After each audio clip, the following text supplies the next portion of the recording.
नमस्कार सभी को नमस्कार। Second year second semester medicine में आज हम लास्ट चैप्टर जो हम समाप्ति की तरफ हैं 21 नंबर चैप्टर, और ये है फंगल रोग। फंगस जिसको कहते हैं अपनी फंगल डिजीजेस। इसमें पहला आता है रिंग वर्म। जो आपने देखा होगा गोल दायरे में जो दाद टाइप आप देख रहे हो ना शरीर पे बन जाता है, ये होती है रिंग टाइप, ये फंगस है। इससे डर्मोफाइटोसिस अथवा ट्राइकोफाइटोसिस के नाम से भी जाना जाता है। यह त्वचा, एपिडर्मिस व बाल आदि की एक फफूंदी जनित छूतदार बीमारी है। कारण यह रोग मुख्य रूप से बरसात के दिनों में व सर्दी के मौसम में बछड़ा बछड़ियों में अधिक होता है। इसके लिए निम्न फंगस जिम्मेवार हैं। बरसात का मौसम का मतलब है मॉइस्चर ज़्यादा होता है जब, तो ये ज़रूरी नहीं है कि बरसात ही हो।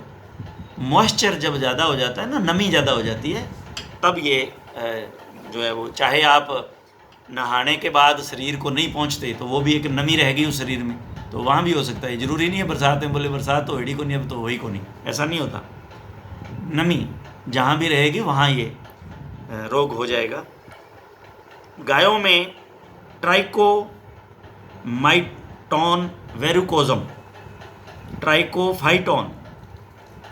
वेरुकोजम नामक जो है फफूंद है, ये फैलाती है। और घोड़े में ट्राइकोफाइटोन इक्वाइनम व ट्राइकोफाइटोन मेटागोफाइट्स घोड़े में।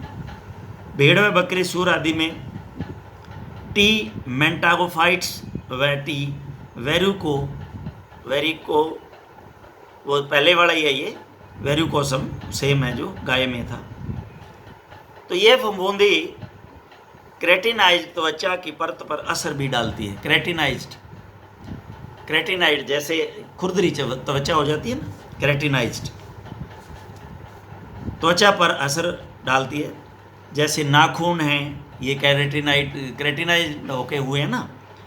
हूफ हैं, क्ला हैं, और इसलिए इसे डर्मोफाइट्स भी कहते हैं। ये क्रेटिनाइज्ड रूप है इनका सबका। आपने पढ़ा था कि ये सारे के सारे रूपांतरण हैं स्किन के। हार्ड जो हो जाते हैं ना, खुरदरे हो जाते हैं, हार्ड हो जाते हैं, वहाँ पे। रोग का संक्रमण पशु से सीधा संपर्क, पशुशाला, गुड़शाला, श्वान घरों द्वारा जहाँ रोगी व स्वस्थ पशु एक साथ रहते हैं। पशु को खुर्रा करने के उपकरण जैसे कंगा, ब्रश आदि के संपर्क में आने। एक के कंगा किया, ब्रश किया और दूसरे के ले गए। खुरखरा जो अभी कल परसों हमने पढ़ा था, वो भी करते हैं। तो एक से दूसरे के करते हैं, तो ये रोग नज़र नहीं आती हैं, ये बहुत बारीक है, माइक्रोस्कोप से देखनी पड़ती है। तो ये यूँ क्या नज़र आएंगे, अपने को क्या पता उस खुरखरे के या ब्रश के लगी हुई है कंगे के। इसलिए एक दूसरे का कंगा भी कभी यूज़ नहीं करना चाहिए, ध्यान रखना। एक दूसरे का कंगा नहीं यूज़ करें कभी भी, अपना कंगा ही यूज़ करें। पता नहीं उसके फंगस है और आपने उसका किया हुआ कंगा अपने बालों में लगा लिया, तो ये समझ लो भी फफूंद थे बुला ली, यूँ समझ लो। उसकी फफूंद आपने गले में लगा ली, गले डाल ली।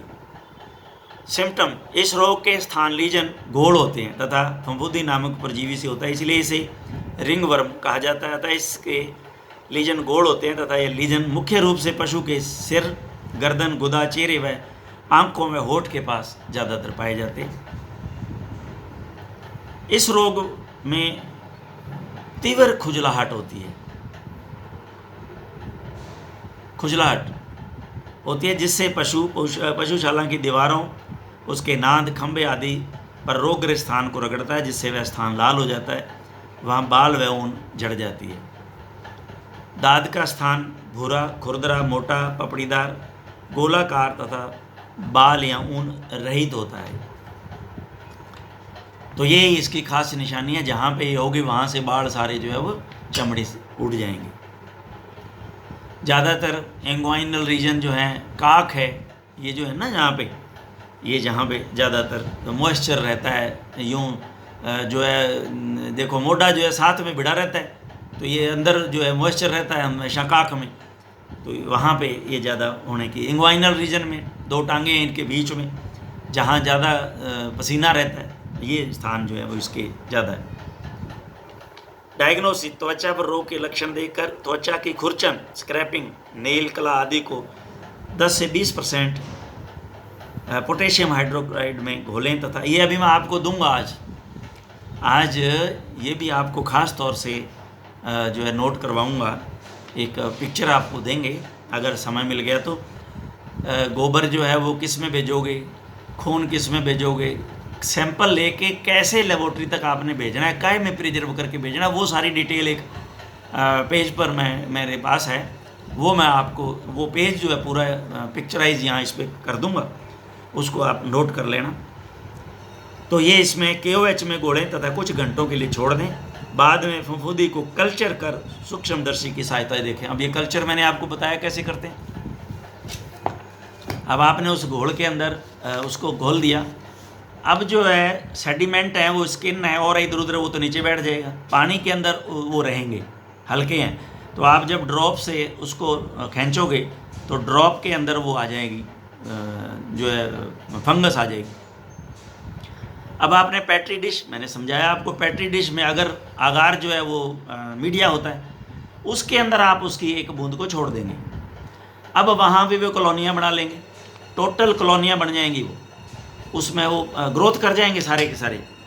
और अगर आपको एंटी फंगल सेंसिटिविटी टेस्ट लगाना है ड्रग का, तो क्या करना होगा, वो भी मैंने आपको समझाया है कि जो पेट्री डिश है वो उतने खानों वाली ले लेते हैं और प्रत्येक खाने में इसकी बूंद डाल देते हैं। अब वो कॉलोनी ग्रोथ हो जाती है, वहाँ पे फिर वो एंटी फंगल दवाइयाँ डाल देते हैं अलग अलग उन खानों में। जो दवाई सबसे ज़्यादा इफ़ेक्टिव होगी 100%, जहाँ देखा हमने भी सारी ग्रोथ जितनी हुई थी उस सारी को इस दवाई ने मार दिया, वो दवाई जो हम काम में फिर ले लेते हैं एंटी फंगल। तो ये सेंसिटिविटी टेस्ट जो है लैब के अंदर ये भी किया जा सकता है। तो ये कल्चर करने के बाद ही हो सकता है। तो कल्चर कर सूक्ष्मदर्शी की सहायता से उसको देखा भी जाता है और इसको ट्रीटमेंट के लिए भी इस तरह से किया जाता है। ट्रीटमेंट, रोगग्रस्त स्थान के चारों तरफ बालों को काट दें, ये इंपॉर्टेंट है भाई। ट्रीटमेंट ये ज़रूर पूछा जाता है। देखिए, चिंचड़ मारने का ट्रीटमेंट, जुएँ मारने का ट्रीटमेंट और फंगस को मारने का ट्रीटमेंट, ये ही ज़्यादा वेरी वेरी इंपॉर्टेंट है। इनमें से कोई ना कोई आपको कहीं 2.5 नंबर का इनमें से अवश्य जो पूछ लिया जाएगा। रोगग्रस्त स्थान के चारों तरफ बालों को काट लें और डिटर्जेंट से धो दें।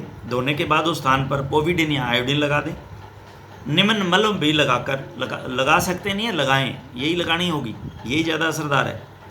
अब ये बनेंगी कैसे, ये आपको ये फार्मेकोलॉजी में बनवाएंगे। सैलिसिलिक एसिड पड़ा हुआ है, बेंजोइक एसिड, ये दोनों 2 ग्राम हम ले लेंगे और वैसलीन 30 ग्राम लेकर के इसकी मलम बना लेंगे। मलम को जब बन जाएगी तो इसको हम जो एक्सटर्नल पार्ट्स हैं उस पर जो है दिन में 2 बार जो है, कई बार तो 3 बार भी लगानी पड़ती है, तो 2 बार उसको लगाएंगे। एंटी फंगल जो दवा है जो प्रचलित है मार्केट में, इसको अंडरलाइन कर लेना, ये है ग्रीसियोफल्विन।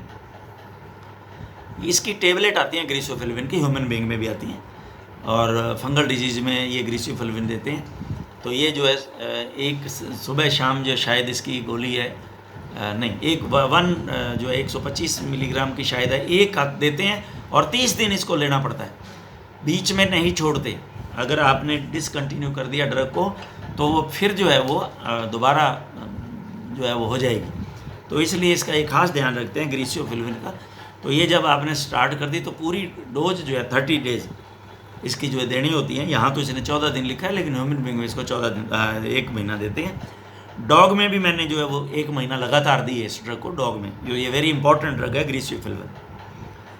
कैटल में 10 मिलीग्राम पर KG body weight after meal for 4 weeks, ये आ गया, बिल्कुल सही है, 4 वीक, 28 दिन हो गया ना, 1 घंटा, 1 महीना, सही है। और BID सुबह शाम, बिल्कुल ठीक है। ये फील्ड में प्रैक्टिस के दौरान ये मेरे दी हुई है, डॉग बिल्कुल ठीक हुआ। हॉर्स में 2 से 5 ग्राम, ये 2 से 5 ग्राम है, याद रखना। वंस फॉर 7 से 14 दिन, 14 दिन के लिए, ये 1 बार दिन में है। और 2 से 5 ग्राम इसको डोज देते हैं, डोज बढ़ा दी गई है। थायाबेंडाजोल ऑइंटमेंट लगाना, बेटनोवेट एन मलहम भी लगा सकते हैं, ये आती है बेटनोवेट एन, लेकिन ये इतनी इफेक्टिव नहीं है। Betnovate N is another thing, हमें एंटी फंगल चाहिए, बेटनोवेट तो एंटी जो सेप्टिक है। ये तो ये है असली में जो दवाई आती है ना ऑइंटमेंट। अब ये नंबर 7, ये वेरी वेरी इंपॉर्टेंट, इसमें ये होते हैं माइक्रोनेजोल, क्लोट्रीमाजोल। इसके ऊपर पढ़ें, जब आप ट्यूब लेते हो ना, ऑइंटमेंट कोई खरीदते हो, तो उसके अंदर अगर क्लोट्रीमाजोल है तो वो एंटी फंगल काम करेगी। बाकी जितनी दवाइयाँ हैं वो तो है ही उसमें, नियोमाइसिन होगा, जेंटामाइसिन होगी, सोफ्रामाइसिन होगी, ये तो दवाइयाँ होंगी, लेकिन उसके अंदर क्लोट्रीमाजोल अगर उसके अंदर है, एडेड है, तो ये 100% जो है एंटी फंगल काम करेगी। और इसके बाद में है एनिलायनाजोल, एंटी फंगल ऑइंटमेंट है, ये इस नाम से भी आती है, तो ये लगानी चाहिए। और वो ग्रीसियोफिलाविन जो है वो खिलानी चाहिए। ये बराबर दोनों चीज़ें अंदर और बाहर से अगर करेंगे, लगाने वाली भी और खिलाने वाली, तभी ये रोग छोड़ेगा, नहीं तो ये रोग नहीं जाएगा 100%।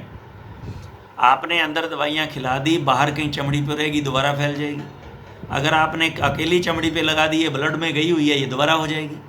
तो इसलिए आपको बाहर से दवाई लगानी है और अंदर मुंह से इसको आपने दवाई को खाना है, तभी ये आपका खैड़ा छोड़ेगी, नहीं तो ये जल्दी से खैड़ा छोड़ने वाली बीमारियां नहीं है। एक तो फंगस हुई और एक ये मैंज हुई, तो ये खैड़ा नहीं छोड़ती हैं जल्दी से, ये ध्यान रखना। दोनों के लिए ओरली और बाहरी दोनों तरह की दवाइयाँ यूज़ करनी पड़ती हैं, और एक साथ करोगे तो फ़ायदे में रहोगे। प्रिवेंशन, रोगी पशु को स्वस्थ पशुओं से अलग रखें। पशुशाला को 2% फॉर्मेल्डिहाइड या कास्टिक सोडा का 1% घोल से धो लें। रोगी पशु का उपचार तुरंत जो है करवाएं और उसको अलग कर दें। तो ये हमारे आज अभी रिंग वर्म अभी हुआ।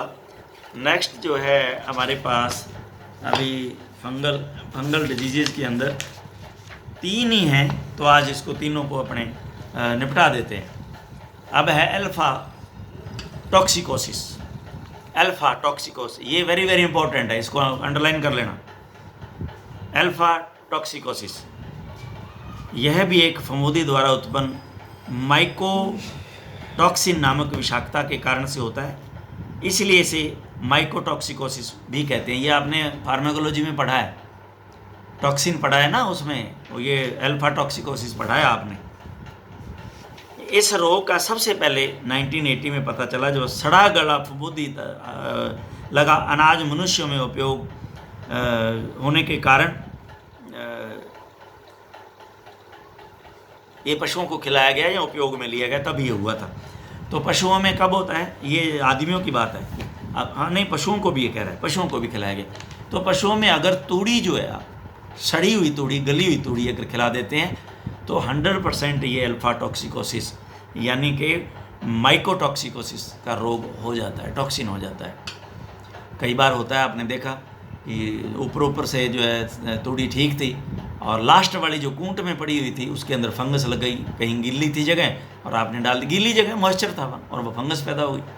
अब आपने ध्यान नहीं दिया और सीरी ने उसको जो है उठा के, उसके क्या जाता था, उसने वही गड़े सड़े में दाना रला दिया। अब वो दाना रला दिया तो पशु तो खाएगा ही, अब वो बीमार होता है जब वो ये पता नहीं चलता। तो ये भी ज़रूरी है ध्यान रखना, ताकि डॉक्टर को ये बताया जाए कि इस तरह की जो है कंडीशन हुई तो पता चल जाए कि भी ये अल्फा टॉक्सिकोसिस ही है, तो उसका इलाज जल्दी हो सकता है, बशर्ते कि डॉक्टर आगे डायग्नोज करे। अब डॉक्टर को इतनी जल्दी क्या पता लगेगा, अगर आप बता देते हो कि ऐसी फंगस लगी हुई, ये तूड़ी खिलाई गई, तो वो तुरंत इलाज कर देगा। इस रोग के निम्न 2 फफूंदी रूप जिम्मेदार हैं, एस्परगिलस फ्लेवस और एस्परगिलस पैरासिटिकस। तो ये 2 हैं इसके फंगस। यह फफूंदी मुख्य रूप से मूंगफली, सोयाबीन, मक्का, कपास के बिनोले, अन्य अनाज जैसे गेहूं, बाजरा आदि पर जब भी उपयुक्त नमी व ताप मिलता है, जैसे 90 से 90% 95% नमी और 30 डिग्री सेंटीग्रेड ताप का मान हुआ, फसल के काटते समय अथवा भंडारण के दौरान मिल जाती है, तो यह फफूंदी पनप जाती है तथा टॉक्सिक स्रावित कर लग जाती है। ये रोग मुख्य रूप से मुर्गियों, बत्तखों, टर्की के बच्चे, युवा सूअर, गर्भित सूरी, गोवंश के बछड़े बछड़ी आदि जल्दी प्रभावित इससे होते हैं। सिम्टम इसकी 3 स्थितियां हैं। तीव्र अवस्था, एक्यूट, अधो तीव्र अवस्था, सब एक्यूट, और चिरंकालीन अवस्था, क्रॉनिक। तो ये 3 अवस्थाएं इसकी। तो पहली है तीव्र। इसका मुख्य कारण है माइकोटॉक्सिन, अल्फा टॉक्सिन, यकृत पर असर डालता है तथा इस विष में fatty liver, liver cirrhosis, centrilobular necrosis व हेमरेज जैसी स्थिति पैदा हो जाती है तथा पशु पक्षी मर जाते हैं और खूनी दस्त लगते हैं। उसके बाद में अधो तीव्र अवस्था, पीलिया, हेमेटोमा, प्रोथ्रोम्बिन की कमी, हाइपोप्रोथ्रोम्बिनीमिया, रक्तस्राव और कई दिनों से कई सप्ताह में मृत्यु। चिरंकालीन अवस्था, क्रॉनिक, पशु पक्षी अंधा हो जाता है। देखिए कितने बड़ी नुकसान है। अब वो पशु अंधा हो गया, आप लेके आए डॉक्टर के पास, वो आंखों से दवाई देता रहेगा, आंख में गाल ले, फलाना कर ले, ये कर ले, तो उसे, क्योंकि उसको डायग्नोज हो नहीं पाया। अगर आपको ये ध्यान होता तो वो कहीं ना कहीं डायग्नोज कर लेता और पशु को बचा लेता। अंधा हो जाता है, कान में संकुचन होने लगता है, ट्विचिंग ऑफ ईयर, ट्विचिंग, संकुचन, कंट्रैक्शन कान में। पशु दांतों को किटकिटाता है, दांत किरकिरी करे, कहते हैं ना अपने, किटकिटाता है, जैसे पेट में कीड़े होते हैं तब भी ऐसे करेगा। पशु गोल दायरे में चक्कर लगाता है, रक्तस्राव होता है और गुदा का प्रोलैप्स, एनस बाहर आ जाती है।